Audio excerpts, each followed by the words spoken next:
Justice for బంద్కి సంబంధించి మనతో మాట్లాడడానికి ప్రొఫెసర్ కోదండరామ్ గారు ఉన్నారు. సార్, ఏంటి రేపు బంద్ గురించి ఏం చెప్తారు? 42% రిజర్వేషన్ అమలు ఎలా సాధ్యం? ఇది అవసరం. ఎందుకంటే ప్రజాస్వామ్యం అంటేనే భాగస్వామ్యం, ప్రాతినిధ్యం. ఆ ప్రాతినిధ్యం అన్ని వర్గాలకు ఎంత విస్తరించగలిగితే ప్రజాస్వామ్యం అంత పదిలంగా, అంత బలంగా ఉంటుంది. అది ఇవాళటి అవసరం. అందుకనే ఇవాళ వాస్తవానికి బంద్ ఎందుకు వచ్చింది అవసరం అని అంటే, ఒక చట్టం రాష్ట్ర ప్రభుత్వం చేసింది. దానికి అటు ప్రెసిడెంట్ కానీ గవర్నర్ కానీ ఆమోదం తెలపకపోవటం, ఇటు కోర్టులో వివాదాలు, వీటికి ఏకైక పరిష్కారం ఏంది? ఈ రాజ్యాంగంలో 9వ షెడ్యూల్లో ఈ చట్టాన్ని కనుక చేర్చగలిగితే అప్పుడు మనకు ఒక భద్రత కలుగుతుంది. ఈ రిజర్వేషన్ ఫలాలు కూడా అందరికీ అందుతాయి. ఆ అవసరం ఇవాళ, బాధ్యత ఇవాళ కేంద్ర ప్రభుత్వం మీద ఉంది. ఇటు ప్రజలకు ఈ విషయాన్ని తెలియజెప్పి ఐక్యం చేయటం, అటు కేంద్ర ప్రభుత్వం పైన ఒత్తిడి పెట్టడం, ఇవాళటి అవసరాలు ఇవి. ఈ అవసరాలను దృష్టిలో పెట్టుకొని బంద్కు పిలుపునిస్తే అఖిలపక్షం ఇవాళ బంద్కు సంపూర్ణ మద్దతు తెలియజేసింది. ఇది ఒక రకంగా అఖిలపక్ష బంద్ పిలిపే. ఈ అఖిలపక్షం ఇచ్చిన బంద్ను మరి విజయవంతం చేయాల్సిన బాధ్యత మనందరి మీద ఉంది. కాబట్టి అందరినీ కూడా ఈ సందర్భంగా మేము కోరుతున్నాం. దుకాణాలు, సినిమా థియేటర్లు, హోటళ్ళు, పెట్రోల్ బంకులు, స్కూళ్ళు, కాలేజీలు అన్నీ కూడా రేపు ఒక్కరోజు బంద్ను పాటించగలిగితే చాలా అద్భుతంగా మన ప్రజాస్వామ్యాన్ని మనం పదిలపరుచుకోగలుగుతాం. దీనికి సహకరించాలని, బంద్కు తోడ్పడాలని ప్రత్యేకంగా ఈ సందర్భంగా విజ్ఞప్తి చేస్తాం. మొదటి నుంచి ప్రభుత్వం దీన్ని సరిగ్గా హ్యాండిల్ చేయలేదని చెప్పేసి కొన్ని వాదనలు అయితే వినిపిస్తున్నాయి. మొదట్లో 9 షెడ్యూల్ అన్నారు, లేకపోతే జీవో ద్వారా సాధ్యమవుతున్నారు. ఇప్పుడు మళ్ళీ 9 షెడ్యూల్ అంటున్నారు. ఎట్లా అంటే క్లారిటీ మిస్ అవుతుందని ఏమన్నా అనుకోవచ్చా? రాష్ట్ర ప్రభుత్వం చేయాల్సిన పని అంతా చేసింది. కాబట్టి నా దృష్టిలో అయితే రాష్ట్ర ప్రభుత్వాన్ని పదే పదే నిందించటం అంటే ఉరికే ఎద్దునే పొడిచినట్టు ఉంటుంది. అది కరెక్ట్ కాదు నా దృష్టిలో. ఏం చేయాలి? ఒక సర్వే జరపాలి అని సుప్రీంకోర్టు సూచన చేసింది. వాస్తవికమైనటువంటి అంచనాల ఆధారంగా రిజర్వేషన్లు నిర్ణయించాలని చెప్పింది సుప్రీంకోర్టు. ఆ పద్ధతి ప్రకారం రాష్ట్ర ప్రభుత్వం సామాజిక, ఆర్థిక కులగణన జరిపింది. ఆ కులగణనలో ఆధారంగా వచ్చిన విషయాలపైన విశ్లేషణ చేసింది. ఆ తర్వాత మరి 57% బీసీలు ఉన్నారు, వాళ్ళకు ఫలాలు అందాలంటే ఇంకొంత పెంచాలని నిర్ణయానికి రావటం జరిగింది. ఇదంతా కూడా ఒక అధ్యయనం ఆధారంగా జరిగింది. ఏ అధ్యయనం చేయకుండా ఉంటే ఇబ్బంది కలిగేది. కానీ అధ్యయనం చేసిండ్రు, తర్వాత బిల్లు ప్రవేశపెట్టిండ్రు. ఆ బిల్లుకు కూడా అన్ని పక్షాలు మద్దతు ఇచ్చినాయి. ఇందులో ఇంకా ఎక్కడ లోపం ఉంది రాష్ట్ర ప్రభుత్వానికి? చెప్పటానికి మనకి ఏదన్నా ఆధారం కనబడాలి కదా. నిరాధారంగా మనం మాట్లాడితే కూడా ప్రయోజనం లేదు. రాష్ట్ర ప్రభుత్వం చేయవలసిన కృషి చేసింది. చేసిన తర్వాత బిల్లు గవర్నర్ ద్వారా రాష్ట్రపతికి చేరుకోగలిగితే రాష్ట్రపతిని అభ్యర్థించి దాన్ని 9వ షెడ్యూల్లో చేర్చించుకోవచ్చునని నమ్మింది. కానీ 3 నెలలుగా నిర్ణయం తీసుకోకుండా మరి దాన్ని సస్పెన్షన్లో పెట్టడం అన్యాయం.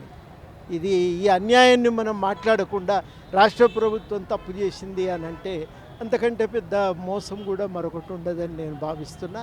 తప్పనిసరిగా ఇలా ఆమోదించినట్టయితే, దాన్ని 9వ షెడ్యూల్లో పెట్టినట్టయితే దీనికి రక్షణ కలుగుతుంది. కనీసం ఆ బిల్లుకు సంతకం పెట్టిన రాష్ట్ర ప్రభుత్వం గట్టిగా అమలు చేసుకోవటానికి ప్రయత్నం చేయొచ్చు. మరి ఈ పరిణామాల నేపథ్యంలో రాష్ట్ర ప్రభుత్వం తాను చేయగలిగే పని 73, 74 సవరణ ఆధారంగా తాను చేయగలిగిన ప్రయత్నం తాను చేసింది. ఇప్పుడున్న దాంట్లో ఇది మనకు కలిగిన అవకాశం.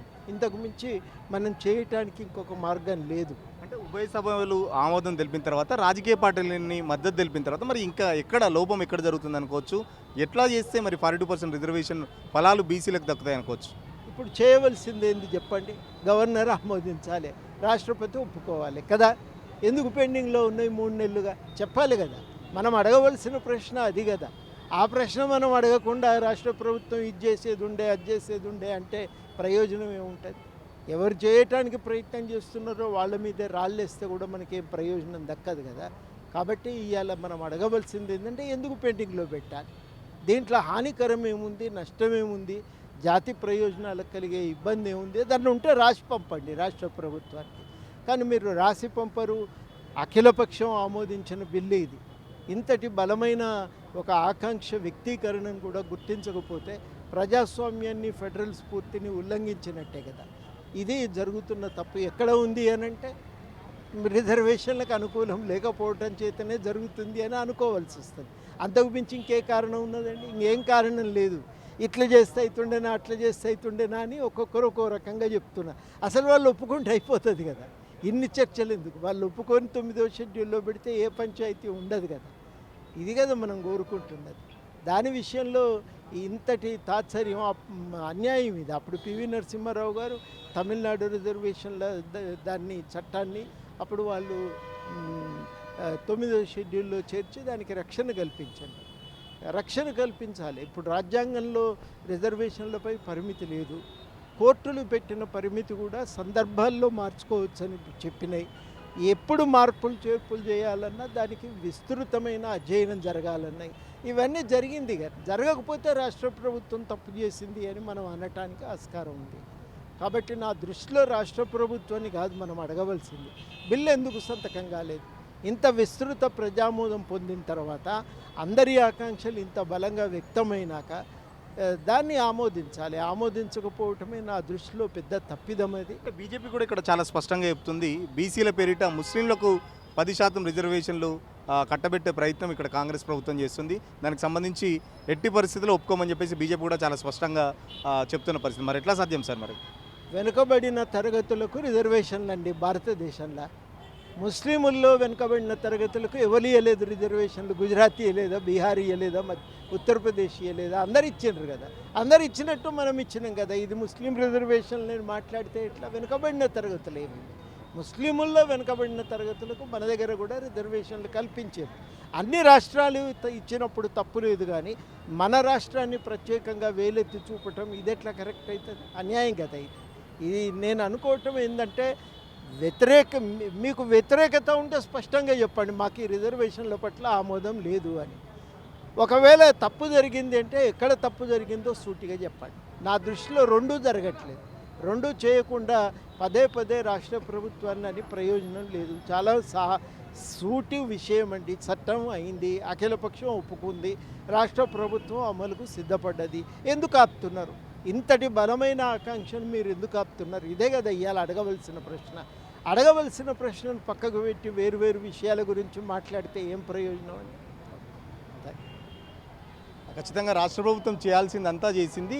దానికి సంబంధించి కులగణనతో పాటు చాలా వరకు డెడికేషన్ కమిటీలా చాలా వరకు ప్రాసెస్ కంప్లీట్ చేసింది. బట్ చేయాల్సిన కేంద్ర ప్రభుత్వం చేయట్లేదు. ఒకవేళ డైరెక్ట్గా అది చెప్పినా బాగుండు, బట్ కేంద్ర ప్రభుత్వం చేయట్లేదు. కాబట్టి ఇప్పుడు మన కొట్లాట కంపల్సరీ కేంద్ర ప్రభుత్వం మీదనే ఉండాలి. బంద్తో పాటు చాలా వరకు ఇంకా భవిష్యత్తులో కార్యాచరణకు సంబంధించి ప్రకటిస్తామని చెప్పేసి తెలంగాణ ఉద్యమ స్ఫూర్తిగా తీసుకొని బీసీ 42% రిజర్వేషన్ వచ్చేంత వరకు బీసీల తరపున కొట్లాడతానని చెప్పేసి ప్రొఫెసర్ కోదండరాం చెప్తున్న పరిస్థితి. వీడియో జర్నలిస్ట్ సతీష్తో సురేష్, తొలి వెలుగు కోసం. అసలైన తొలి వెలుగు. ఫాలో వాట్సాప్ @తొలి వెలుగు అఫీషియల్.